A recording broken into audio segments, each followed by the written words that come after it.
میری الفت مدینے سے یوں ہی نہیں. جن میں سے ایک تو یہی تھا کہ آپ نے بیان فرمایا کہ انہیں مسجد حرام سے مسجد اقصی لے جایا گیا. ایک روایت کے مطابق اپنی پھوپھی ذات ام ہانی رضی اللہ تعالیٰ عنہ کے گھر میں آپ آرام فرما رہے ہیں. تو ایک روایت یہ کہتی ہے کہ جبریل امین چھت سے تشریف لائے، کیونکہ فرشتوں کے لیے چھتیں، یہ دیواریں، یہ کوئی چیز مانع نہیں ہوتی. یاد رکھیے کیوں آ جاتے ہیں جیسے ہوا اس چھت کو پھاڑ کے نہیں آ سکتی نا، تو ٹکرا کے نکل جائے. فرشتہ اس کے اندر سے بھی آ سکتا ہے، یہ اللہ نے ان کو طاقت عطا کر. اور میرے آقا سو رہے تھے، اس روایت کے مطابق جبرائیل امین نے آپ کو جگانے کے لیے آپ کے قدم پر ایک بوسہ دیا. تو سرکار نے دیکھا کون ہے؟ جبرائیل. کیسے آئے؟ کہا کہ اللہ تعالیٰ نے آپ کو بلایا، آپ کو مسجد حرام لے جایا گیا. اچھا، حرام کا لفظ ہے کلام عرب میں دو بڑے مفہوم میں استعمال ہوتا ہے. ایک جو چیز ممنوع کر دی جائے، منع کر دی جائے، اس کو حرام کہتے ہیں، جیسے شراب حرام ہے. اور ایک حرام کا مطلب ہوتا ہے محترم. جب آپ کہتے ہیں مسجد حرام، اس کا مطلب کیا ہے؟ محترم مسجد. ٹھیک ہے بچوں، جب آپ کو ذہن میں رکھیے گا، آپ کہیں مسجد حرام، مسجد حرام کیسے ہو گئی؟ تو مسجد الحرام مانے محترم. مطاف میں سرکار کو لے جایا گیا، آپ کو لٹایا گیا، آپ کا سینہ مبارک چاک کر دیا، ایک آپریشن اسٹارٹ ہوا اور آپ کے قلب کو دھویا گیا آب زمزم کے پانی، آب زمزم سے. آب زمزم کا پانی لبے سڑک کے کنارے، شب معراج کی رات، یہ وہ ڈبل ہو جاتا ہے. آب زمزم سے دھویا گیا اور اس میں حکمت اور راز جمع کر دیے. یہ ایسا آپریشن تھا کہ پورا سینہ کٹ گیا ہے، سانس جاری ہے، کوئی بلڈ نہیں چڑھایا جا رہا، نہ جسم سے بلڈ نکل کے بہ رہا ہے، نہ آتے نکل کے نہیں، سب جگہ اپنے سب چیزیں اپنی جگہ پرفیکٹ موجود ہے، کیونکہ ہر ایک اللہ کے حکم کے تابع ہے. کوئی حرکت نہیں ہوگی، بلڈ چلتا رہے گا، رکے گا نہیں، باہر نہیں چھلک کر آئے گا. سب معاملات ہو رہے ہیں. اپنے رب کی قدرت کو سمجھیے. اس میں آخر میں تھوڑا سا کلام کروں واقعی وہ سینہ بند. ایسی یہ شق صدر کہتے ہیں اس کو. صدر مانے سینہ، شق مانے پھاڑ دینا. یہ شق صدر 2-3 دفعہ ہوا ہے. تو بچپن میں بھی ہوا تھا جب آپ دودھ پیتے تھے اور یعنی 2 سال کے ہو گئے تھے تقریباً، تو وہ بی بی حلیمہ سعدیہ رضی اللہ تعالیٰ عنہ کے بچوں کے ساتھ جنگل میں تھے، وہاں ایسا ہوا اور پھر اب یہ. تو ہمت، حوصلہ، حکمت، راز اور بہت ساری چیزیں قلب میں بھر دی گئی. اور پھر سرکار فرماتے ایک جانور لایا گیا جس کو براق کہا جاتا ہے، وہ جنتی جانور تھا. اور بعض روایات کے مطابق ان میں کوئی کلام کر سکتا ہے، یہ ضعیف روایت ہے، فلاں روایت ہے، لیکن بہرحال مقابری نے جو لکھا تو میں آپ کے سامنے بیان کر رہا ہوں، اعتماد کر سکتے ہیں. فضائل کے باب میں معتبر کہتے ہیں کہ جب اعلان ہوا کہ اللہ کے حبیب یہاں تشریف لائیں گے اور جنت کا ایک جانور جائے گا اور انہیں لے کر آئے گا، تو یہ براق تھا اس جو نبی کے لیے منتخب کیا گیا، یہ ایک طرف ہو کر بیٹھ گیا اور رونے لگا. کیوں رو رہے ہو؟ اس نے کہا اس لیے کہ میں یقیناً اس قابل نہیں ہوں کہ اللہ کے حبیب کی سواری کروں. عارضی کرنے لگا. اللہ نے فرمایا اسی کو دے دو. اس لیے میرے بچوں، عارضی اللہ کو بڑی محبوب ہے. عارضی اختیار کرتے ہیں تو اللہ انعام دیتا ہے. تکبر کرتے ہیں، جیسے شیطان نے آدم علیہ السلام کو سجدہ کرنے سے انکار کیا، اللہ کے حکم کے مقابلے میں تکبر کیا، تو اللہ نے کیا فرمایا؟ ابا واستکبر وکان من الکافرین. اس نے انکار کیا، تکبر کیا اور کفر کرنے والوں میں سے ہو گیا. اس لیے اگر اللہ نے آپ کو ڈولے شولے دیے تو یہ نہیں کہ آپ یہ چوڑا کو چل رہے، اس کو ہاتھ مارا، اس کو گولی ماری، ایک کی ناک پہ ٹھوسا مارا، ایک کے دانت توڑ دیے اور بدماشی کرتے ہوئے نکل گئے.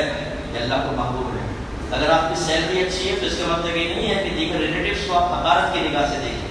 اگر اللہ نے آپ کو بڑا مکان دے دیا، ایک بڑی گاڑی آپ کے پاس ہے، تو یہ نہیں ہے کہ آپ پاس سے گزرتے ہوئے اپنے غریب رشتہ داروں کو دیکھنا بھی اپنے لیے باعث ذلت سمجھے.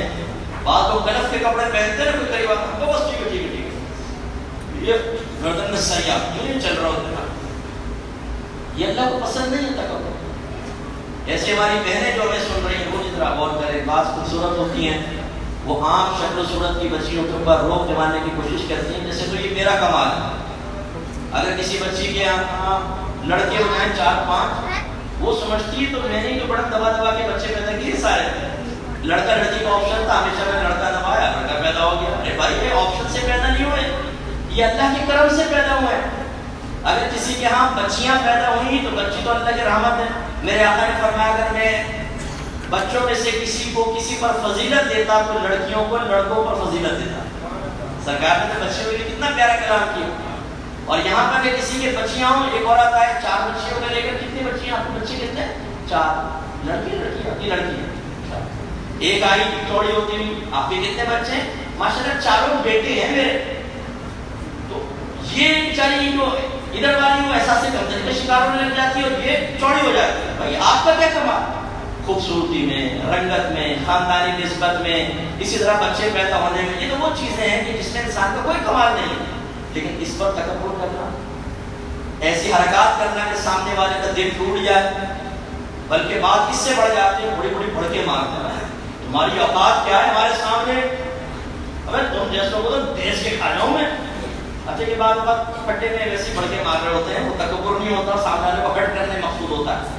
لیکن وہ ہمارے بہن بھائی اور کریں جو بڑے پن کے ساتھ ہی کرتے ہیں اور یہ سمجھتے ہیں کہ جو انعامات اللہ نے ہمیں دیے وہ کبھی ہم سے رخصت نہیں ہوں گے. آج سے سیکھنی ہے, مراد سے سیکھنی, آج سے سیکھنی ہے میرے نبی سے سیکھنی.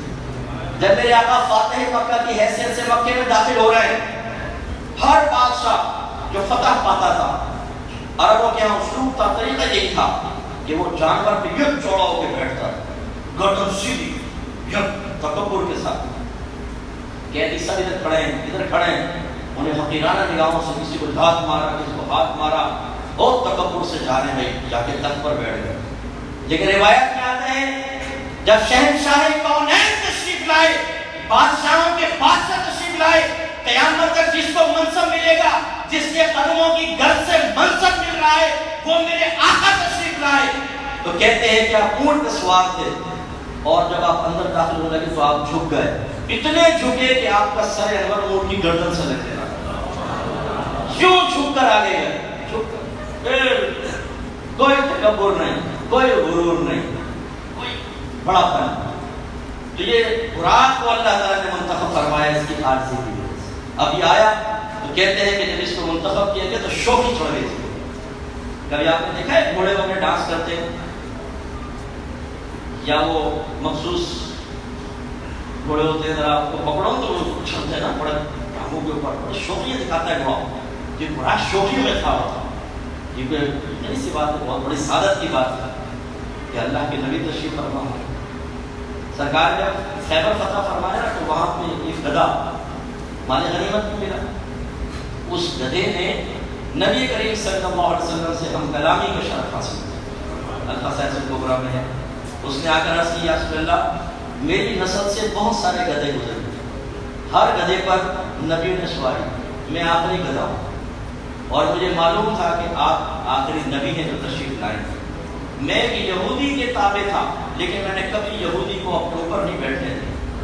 وہ جب بیٹھنے کی کوشش کرتا میں اس کو گرا دیتا, مجھے سزا دیتا, مارتا, لیکن میں نے نہیں بیٹھنے دیا, کیونکہ میری تمنا تھی کہ میری پشت پہ بیٹھے تو اللہ کے حبیب بیٹھے. تو پھر سرکار نے اس کو شرف بخشا اور اس کا جلوہ افروز, اس کا نام یعفور رکھا گیا. اور علماء کہتے ہیں سرکار جب کسی صحابی کو بلانا چاہتے تو کہتے ہیں یعفور فلاں کو بلا کے لاؤ. وہ جاتا, اس صحابی کے دروازے میں منہ مارتا, وہ باہر نکلتے تو اشارہ کرتا اور وہ آتا. جب میرے آقا کا مثال ظاہری ہوا تو یعفور گلیوں میں بے چینی کے ساتھ گردش کرنے لگا, اپنے حبیب کو تلاش کرنے لگا. وہ چہرہ جس کو دیکھ کر زندگی حاصل ہو جاتی, اب وہ چہرہ نظر نہیں آ رہا تھا. وہ سمجھ گیا کہ میرے آقا فوت ہو گئے ہیں, تو اس نے کنویں میں گر کر اپنے آپ کو ہلاک کیا. ایک روایت میں وہ کھانا پینا چھوڑ دیا حتیٰ کہ وہ دنیا سے رخصت ہو گیا. اچھا وہ جانور تھا, وہ شرع احکام کا مکلف نہیں تھا کہ آپ نے خودکشی حلال ہو گئی, اس کے لیے وہ شرع احکام کا مکلف بھی نہیں تھا. وہ جانور کا ایک جذبہ تھا جو اللہ نے دل میں ڈالا. تو اس لیے بیٹا عاجزی انکساری, اللہ کے حدیث سے محبت, یہ انسان کو عزت دیتی.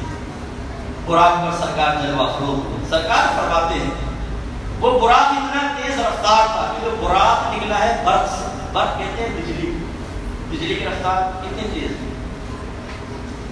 تو جب سرکار بیٹھے تو سرکار فرماتے اس کی رفتار کا عالم یہ تھا کہ جہاں وہ قدم اٹھا کے رکھتا, میں دیکھتا تا حد نگاہ جہاں تک میری نگاہ جاتی وہاں اس نے دوسرا قدم پڑا. پہلے مسجد افسر تشریف لے گئے, وہاں لے کر گیا، آپ اترے اور آپ فرماتے ہیں کہ وہاں تمام انبیاء علیہ السلام تشریف فرما، اور یقینی سی بات ہے سرکار نے نماز پڑھانی تھی، اور یہ عبادت اتنی جو ہوتی ہے یہ جسم اور روح کے مجموعے کے ساتھ ہوتی ہے، تب وہ عبادت کہلاتی ہے، ورنہ روحانی طور پہ جب مر جائیں گے تو قبر میں اللہ تعالیٰ بعضوں کو نماز پڑھنے کی دیگر چیزوں کی توفیق دے گا، لیکن وہ عبادت نہیں کہلاتی، عبادت جسم اور روح کے مجموعے کے ساتھ ہوتی ہے، نماز اسی کے ساتھ ہوتی ہے۔ تو علماء نے فرمایا اس کا مطلب یہ ہے کہ کم و بیش 1,24,000 انبیاء علیہ السلام جسم و روح کے مجموعے کے ساتھ وہاں جلوہ افروز ہوئے۔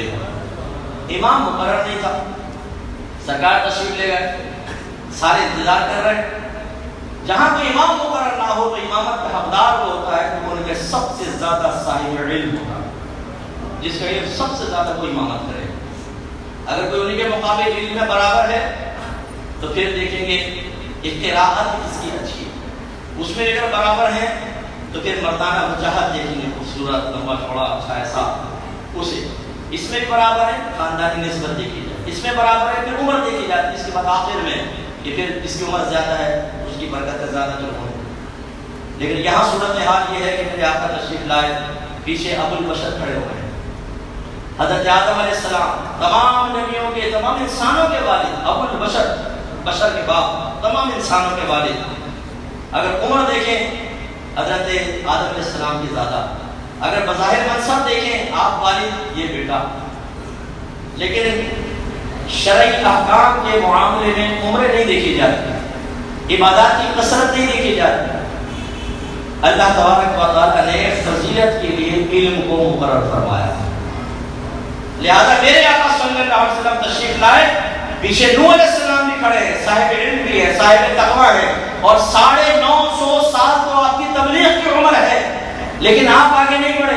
سرکار کو عرض کیا کہ آپ آئیے اور نماز پڑھائیں، کسی نے بھی نہیں کہا ابا جان پیچھے کھڑے ہیں، ابا جان تشریف لائیے۔ اس بات کو سمجھیں، اگر ایک نوجوان بھی ہو لیکن صاحب علم ہے تو یاد رکھیں اس کی عزت اور اس کا مقام و مرتبہ ایک بوڑھے مسلمان سے زیادہ ہے۔ اگرچہ الگ بات ہے کہ اس عالم کو اپنے بوڑھے مسلمان کی تعظیم کرنی چاہیے، اس کی عزت دینی چاہیے، بہت اچھی بات۔ میں شرعی جو درجہ بندی اس کے اعتبار سے آپ کو عرض کر رہا ہوں، ہم اپنے بزرگوں کا ادب کرتے ہیں، ہاتھ جوڑتے ہیں، لیکن اگر ایک نوجوان جو بالکل کالی داڑھی میں ہے اور وہ عالم دین ہے، وہ مفتی ہے، تو یاد رکھیے اگر مسجد کے اندر 1000 بوڑھے بیٹھے ہوں وہ سب سے افضل ہوگا، کیونکہ علم کے اعتبار سے انسان کو مقام و مرتبہ ملتا ہے۔ اسی لیے تو آدم علیہ السلام کی پہلی علمی فضیلت اللہ نے ثابت فرمائی۔ آدم علیہ السلام کو تمام اشیاء کے نام سکھائے، پھر شیطان اور فرشتوں کے سامنے نام پیش کیے، چیزیں پیش کی، ان کے نام بتاؤ۔ لا علم لنا الا ما علمتنا، اللہ تعالیٰ ہمیں تو اتنا علم ہے جتنا تو نے ہمیں سکھایا، ہمیں تو نہیں معلوم۔ اللہ نے آدم علیہ السلام سے فرمائی چیزوں کے نام بتائیے، نام بتا دیے۔ اس کا مطلب علمی فضیلت ثابت ہو گئی۔ جب ایک علمی فضیلت ثابت ہو گئی تو اللہ تعالیٰ کا گویا کہ حکم ہوا سجدہ کرو۔ تو جس نے اس علمی فضیلت کو نہ مانا اس کا انجام کیا ہوا؟ کافر ہو گیا، اور جنہوں نے علمی فضیلت مانتے ہوئے سجدہ کیا وہ سرخرو ہو گئے۔ اس لیے اچھی طرح یاد رکھیے گا، علماء کا ادب و احترام انتہائی ضروری ہے، انتہائی ضروری ہے۔ جب علم کا ادب اور احترام انبیاء علیہ السلام کر رہے ہیں تو پھر آپ کو مجھے تو قدر جولا کرنا ہے۔ اور عالم کا بڑا مقام و مرتبہ ہوتا ہے۔ آج کے دور میں تو ہم نے علماء کی مٹی پلیت کر رکھی ہے، جس میں انشاءاللہ بھی کلام کرتا ہوں، لیکن اپنے نبی سے پوچھئے ذرا، صحابہ کرام آپس میں بحث کر رہے، سرکار تشریف لے آئے، بھئی کیا بات چل رہی ہے؟ عرض کیا رسول اللہ ہم بنی اسرائیل کے 2 اشخاص کے بارے میں بحث کر رہے ہیں کہ ان میں سے افضل کون ہے؟ اچھا وہ 2 کون تھے بھائی؟ عرض کی ایک تو عابد عبادت گزار، دن میں روزے رکھتا تھا، رات کو اٹھ کے نمازیں پڑھتا تھا، صوفی صاحب، اور دوسرا عالم دین تھا، وہ صرف فرائض پورے کرتا یا رسول اللہ پہ لوگوں کو علم سکھایا کرتا تھا۔ ہم نے بحث یہ ہے کہ ان میں سے افضل کون ہے؟ میرے آقا نے یہ فرمایا بھئی روزے رکھتا تھا، نمازیں پڑھتا تھا، رات کو اٹھ کے تہجد نمازیں، پوری رات نماز، یہ افضل ہے صوفی صاحب؟ نو، آپ کے نبی نے ارشاد فرمایا اس عالم کی فضیلت اس عابد پر ایسی ہی ہے جیسے میری فضیلت تمہارے کسی ادنا شخص پر ہو۔ سرکار کی طرف کھڑا کرے اور امت کا اعلیٰ نہیں ادنا نہیں. اب میں آپ سے پوچھتا ہوں، بتاؤ ان میں مقام و مرتبے میں کیا فرق ہے؟ بولیے، بتا سکتے ہیں؟ نہیں. آپ کہیں کیسے بتائیں مفتی صاحب؟ نبی کے مقام و مرتبہ اتنا ہے کہ اس کی حد تک ہی نہیں پہنچ سکتے کہ ہم موازنہ کر سکے. اس کا مطلب یہ ہوا اللہ کے نبی کا جواب یہ تھا کہ عالم کو عابد پر اتنی فضیلت حاصل ہے کہ تم اس کو جان ہی نہیں سکتے، اس کا ادراک ہی نہیں کر سکتے. لیکن افسوس ہے اہل سنت کے اوپر، ہم اہل عقیدت کے اوپر افسوس ہے کہ آج ہماری نگاہوں میں اگر ایک قاری صاحب، ایک فاسق و فاجر داڑھی ملا قرات کر دیتا ہے آ کر اسٹیج کے اوپر، تو عالم سے زیادہ اس کو عزت دینا شروع کر دیتا ہے. حالانکہ فاسق کو عزت دینا یہ گناہ ہے، یاد رکھیں. اگر قرآن پڑھ رہے ہو تو اس کا مطلب قرآن پہ عمل تو کرو.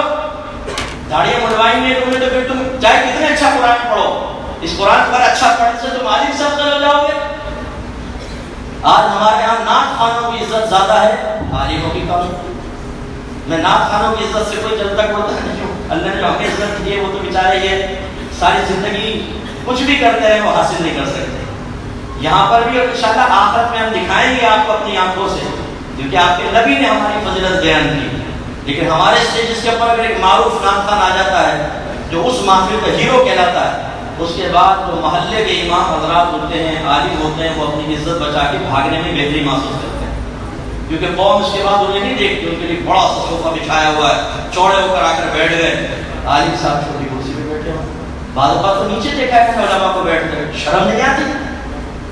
نہ نعت خوان کو شرم آتی ہے، نہ محفل رکھوانے والوں کو شرم آتی ہے.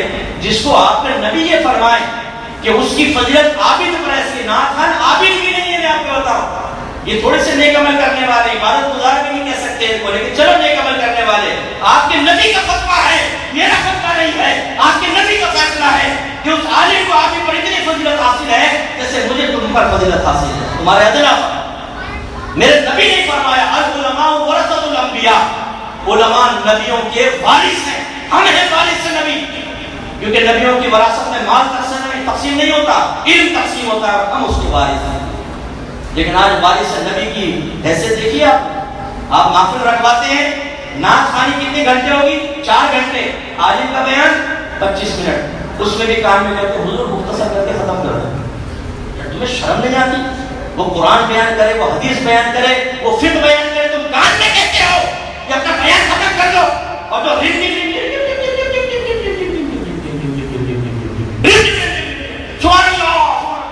یہ پیسے بھائی رمجم میں کون سی نام پوشیدہ ہے؟ ایک ڈرامے باز آ کے رمجم کر رہا ہے، تم اسے پیسے دے رہے ہو، عزت دے رہے ہیں آپ اسے. اور ایک عالم دین کی توہین کا عالم یہ ہے کہ اس بیچارے کو آپ سائڈ اٹھا کے دیکھ دیتے ہیں. میں آپ کو سمجھاتا ہوں، کبھی کسی بڑے نعت خوان نے کسی عالم کا ہاتھ چوما ہو نا، اس کی فوٹیج مجھے لا کر دے دینا، میں اس کو بہت اچھا پیغام بھیجوں گا، بڑا میں خوش ہوں. کبھی نہیں. صحیح ایسا ہوتا ہے گردن کے اندر بڑے نعت خوانوں کا کہ عالم کا ہاتھ نہیں چومتے. شاید ہو سکتا ہے کوئی میرا ہاتھ چوم لے، یہ بھی معروف ہے، ٹی وی پر آتے ہیں. میں بات کر رہا ہوں عالم کی، معروف کی نہیں. اگر یہ عالم دین ہے، محلے کی مسجد کے عالم ہیں، ان کی بھی نبی نے عظمت بیان کی ہے. اور ہوتا یہ ہے کہ ہمارے علماء بیچارے دبے ہوئے کھڑے ہوتے ہیں، وہ آ کے چھوڑے ہو کے بیٹھ جاتے ہیں. بعض اوقات تو کہہ دیتے ہیں اسٹیج سے سپورٹ آؤ بھائی، کیونکہ میں ورنہ شوں گا پیسے سے لٹائے جائیں گے نا، وہ بکھرے ہو سکتا ہے نظر لگ جائے کسی کی. اور اب یوں میں آپ کو دیکھیں نعت خوانی کا مخالف ہوں، سنی ہوں الحمدللہ، خون کے اندر نعت خوانی صلاحیت کی ہوئی ہمارا خون. نعت خوانوں سے محبت رکھتا ہوں، پیار رکھتا ہوں. یہ جو غیر منصفانہ تقسیم چل رہی ہے اور اس کے منفی اثرات معاشرے پر مرتب ہو رہے ہیں، وہ میں آپ کو بتا رہا ہوں. گھر میں شادی کی محفل ہے، صرف نعت خوانی بیانی ہے، یا 2 گھنٹے نعت خوانی 15 منٹ بیان. یار دماغ کا علاج کرو. جو قرآن و حدیث کا مغز ہے وہ 15 منٹ، اور جو انٹرٹینمنٹ ہے وہ 1.5 گھنٹہ. بروز قیامت کیا جواب دو گے اللہ تعالیٰ کی بارگاہ میں؟ دوسری بات یہ ہے کہ میں یہ پوچھتا ہوں، قرآن حدیث چیلنج ہے نا، اوپن چیلنج ہے. نعت خوان کی فضیلت پر ایک آیت ایک حدیث لا کے مجھے بتاؤ. لے آنا ڈھونڈ کے لانا. نعت خوان کی فضیلت پر اللہ کے نبی نے فضیلت بیان کی، قرآن نے کی نہیں. یہ ہمارا حسن ظن ہے کہ چونکہ نبی کی ثنا خوانی کرتے ہیں اس لیے ثنا خواں ہوئے، اور ثنا خوان سے ہم محبت کرتے ہیں اس لیے اس کو عزت دیتے ہیں. ایسا ہی ہے نا. آپ کی عقل نے کہا قرآن حدیث کے دلائل پر، لیکن ہم پر قرآن و حدیث کے دلائل موجود ہیں. کہ میں آپ ہی کی سوچ کے مطابق آپ کو سمجھا دیتا ہوں. ضمن بات آ گئی تو سمجھو اس بات کو. ثنا خوان کسے کہتے ہیں مجھے بتاؤ. نعت کیا ہے؟ ثنا خوانی کیا ہے؟ ثنا خوانی نعت نبی کی تعریف، اس تعریف کو بیان کرنے والا ثنا خوان. اب میں آپ سے پوچھتا ہوں ثنا خوان کتنے قسم کے ہوتے ہیں اور ثنا خوانی کتنی قسم کی ہوتی ہے؟ تو ایک نثر میں ایک نظم میں. جیسے کتاب میں نبی کریم کی تعریف لکھی ہے تو نبی کی تعریف کو ہی نعت کہتے ہیں نا. قرآن بتائیں نظم ہے کہ نثر ہے؟ نظم مانے شعر. قرآن شعر تو نہیں ہے، نثر ہے. اور بیان کرنے والا کون ہے؟ اللہ تعالیٰ. تو اپنے حبیب کی ثنا بیان کرنے والا کون ہوا؟ اللہ تعالیٰ. اور ثنا کا انداز کون سا ہے؟ شعر نہیں. پھر ہمارے نبی نے خود اپنی ثنا بیان فرمائی، اپنے لیے کلمات مدح بیان فرمائے، اور وہ سب کے سب شعروں کی شکل میں نہیں، وہ نثر میں ہے. اپنی تعریف، سرکار کی تعریف ثنا. تعریف کرنے والے کون؟ ثنا خوان. کون؟ میرے نبی. اور انداز تعریف کیا ہے؟ نثر. پھر بزرگان دین نے جو کتابیں لکھی ہیں نظم میں بہت بڑی اور نثر میں بڑے بڑے علماء حدیثوں کی شرح لکھی ہیں، نثر میں لکھی ہیں. اب آپ بتائیں ایک ثنا خوان وہ ہے جو نظم میں ثنا کر رہا ہے، ایک ثنا خوان وہ ہے جو نثر میں ثنا خوانی کر رہا ہے. ان میں سے افضل اور بڑا ثنا خوان کون ہے مجھے بتائیے؟ کون ہے؟ جو اللہ کی سنت پوری کر رہا ہے وہ بڑا ثنا خوان ہے. جو نبی کی سنت پوری کر رہا ہے وہ بڑا ثنا خوان ہے. جو 1500 سال کے بڑے بڑے مجتہدین، فقہا، علماء، مفتیان کرام کی سنت کے مطابق ثنا خوانی کر رہا ہے وہ بڑا ثنا خوان ہے. تو میں آپ سے کوشچن کرتا ہوں کہ اگر ثنا خوان کو عزت دینا اس وجہ سے تھا کہ وہ ثنا خوان مصطفیٰ ہے، تو پھر میں آپ سے پوچھتا ہوں اس صورت میں بھی عالم کو اس سے زیادہ آپ کو فضیلت دینی چاہیے، زیادہ عزت دینی چاہیے. بولے میں غلط کہہ رہا ہوں؟ چیلنج ہے. آئیے سامنے بیٹھتے ہیں اور گفتگو کر لیتے ہیں. ان پروفیشنل نعت خوانوں نے، جن کو مفتی منور رحمان صاحب آرٹسٹ نعت خوان کہتے ہیں، انہوں نے نعت خوانی کے شعبے کو نبی کے نام کو بیچ کر اپنے ذاتی مفادات جمع کیے ہیں. انہوں نے کوئی دین کا کام نہیں کیا، کوئی دین کے لیے فائدہ مند نہیں ہے. ٹھیک ہے ثنا خوانی جائز ہے، کر لو، ٹھیک ہے، لیکن اس کا نتیجہ کیا نکل رہا ہے؟ آپ علماء کی عزت کم، نعت خوان کی زیادہ. نعت خوان کو 1.5 لاکھ روپے آپ دیتے ہیں، آپ کے محلے کا عالم دین آ کر بیٹھے تو 20,000 15,000 10,000 روپے ہاتھ پر دیتے رکھتے. شرم نہیں آتی ہمیں؟ اب آپ کہیں گے مفتی صاحب ہماری مرضی ہے، کسی کو زیادہ دے کر ہم دیں، چھپا کر دیتے ہیں، عالم صاحب کا پتہ بھی نہیں چلتا. ٹھیک ہے مانتا ہوں. اب میں آپ سے پوچھتا ہوں، آپ کے والد صاحب بیٹھے، آپ کے چچا، آپ کے تایا، آپ کے پھوپھا، دیگر رشتے دار، ایک آدمی آئے اور کہہ رہے میں چاہتا ہوں تمام کو کچھ تھوڑے بہت پیسے ہدیہ کروں. آپ کے تایا کو 1 لاکھ، پھوپھا کو 1 لاکھ، آپ کے چچا کو 1 لاکھ، خالو کو 1 لاکھ، اور آپ کے والد صاحب کے ہاتھ میں 5 روپے کا سکہ، اور کہ میری مرضی میں چاہے کم تو زیادہ. بتائیں اس میں آپ کے والد صاحب کے لیے تحقیر اور حقارت کا پہلو ہے کہ نہیں؟ بولیے ہے کہ نہیں؟ تو یہاں پر ہماری عقلیں کام نہیں کرتی ہیں. لیکن عالم دین سے میری مراد ہمیشہ وہ عالم دین جو باعمل ہو اور دین کا کام کر رہا ہو، اس کو آپ عزت دیں، احترام دیں. اس کا مقام و مرتبہ لاکھوں نعت خوانوں سے زیادہ ہے. اگر یہ نعت خوان خوش رہنے کا شکار ہیں کہ جی ہم ثنا خوان مصطفیٰ ہیں، تو بھائی ہم تم سے بڑے ثنا خوان مصطفیٰ ہیں.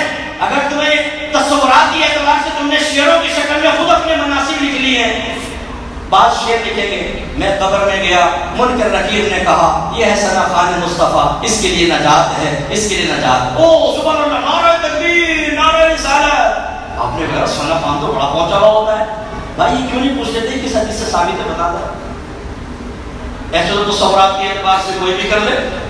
میں کہوں میں ہوں سرکار کا امتی اور خاص امتی ہوں، مجھے جنت کا سب سے اعلیٰ مقام ملے گا اور اللہ تعالیٰ مجھے اور بڑا محل عطا فرمائے گا، تمہیں نہیں ملے گا.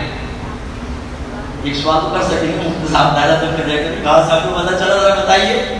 یہ شعروں کی شکل میں تصورات قائم کر کے اپنی فضیلتیں بتاتے ہیں اور آپ کے ذہن میں تصور ڈالتے ہیں کہ آج عالم کی اتنی ویلیو نہیں جتنی ثنا خوانوں کی ہے. پھر اللہ تعالیٰ ہم جیسے لوگوں کو پیدا کرتا ہے جو اسی دور میں کھڑے ہو کر اہل سنت ہونے کے باوجود مقام و مرتبے میں بالکل فرق پیدا کرتے ہیں. نہیں، تمہیں اللہ نے وہ مقام نہیں دیا، تم نے خود بنایا ہے. میدان معاشر میں آؤں گا، فرشتے کہیں گے ثنا خوان مصطفیٰ آ گیا، ہٹ جاؤ، راستہ کھول دیا جائے گا. اور میں سرکار کی نعت پڑھتا ہوا جنت میں چلا جاؤں گا. چل بیٹا ثابت کر قرآن و حدیث سے تو چلا جائے گا, ثابت کر. اب جب ایسی باتیں کہتے ہیں اور رازوں سے پردہ ہوتا ہے اور جو غلط تصورات ہمارے نوجوانوں کے ذہن میں قائم کیے ہوئے ہیں وہ ظاہر ہونے لگتے ہیں, ذاتی مفادات پہ ضرب لگنے لگتی ہے, تو مفتی صاحب بڑے ہونے لگتے ہیں. یار مفتی صاحب کو پتہ نہیں کیا ہو گیا, ان کے پیٹ میں کیوں درد ہو رہا ہے؟ میرے پیٹ میں اہل سنت کا درد ہے, میرے پیٹ میں علم دین کا درد ہے, میرے پیٹ میں تمہارے دھوکوں کا درد ہے. کوئی ایک آپ نعت میں ایسا دکھائے جس نے کہا دارالعلوم میں داخلے لو, عالم بنو, مفتی بنو.